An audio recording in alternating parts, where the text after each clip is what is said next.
Hello बच्चों, let's read the question.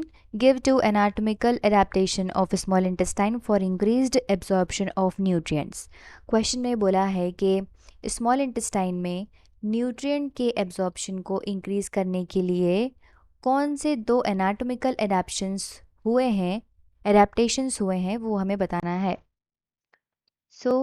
यहाँ जो स्मॉल इंटेस्टाइन है, स्मॉल इंटेस्टाइन वो एक लॉन्ग ट्यूब है जिसका फंक्शन है एब्जॉर्प्शन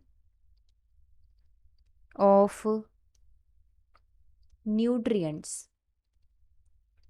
अब हम समझते हैं कि जैसे एक ट्यूब है, इस ट्यूब में एब्जॉर्प्शन ऑफ न्यूट्रिएंट्स हो रहा है, तो ये जो सरफेस एरिया है उसमें एब्जॉर्प्शन हो रहा है, ठीक है. लेकिन अगर हमें एब्जॉर्प्शन को बढ़ाना है तो हमें सरफेस एरिया बढ़ाना होगा.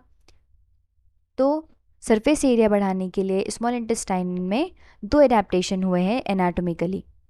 पहली बात कि उसके म्यूकोसा में विलाई प्रेजेंट होती है, फिंगर लाइक प्रोजेक्शंस होते हैं ये, एंड उन विलाई पर फर्दर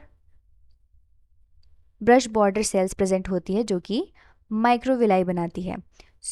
यहाँ पर इस बॉर्डर का सरफेस एरिया इतना था, लेकिन इसी एरिया का अब सरफेस एरिया कितना हो चुका है.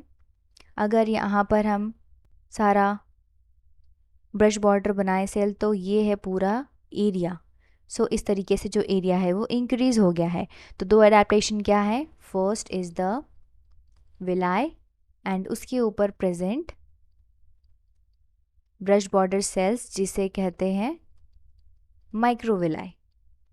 ये क्यों किया गया है, फॉर इंक्रीजिंग सरफेस एरिया. ठीक है. क्वेश्चन में जो दो एनाटॉमिकल एडेप्टेशन पूछे हैं that is villi and the microvilli. I hope you understood it well. Best of luck.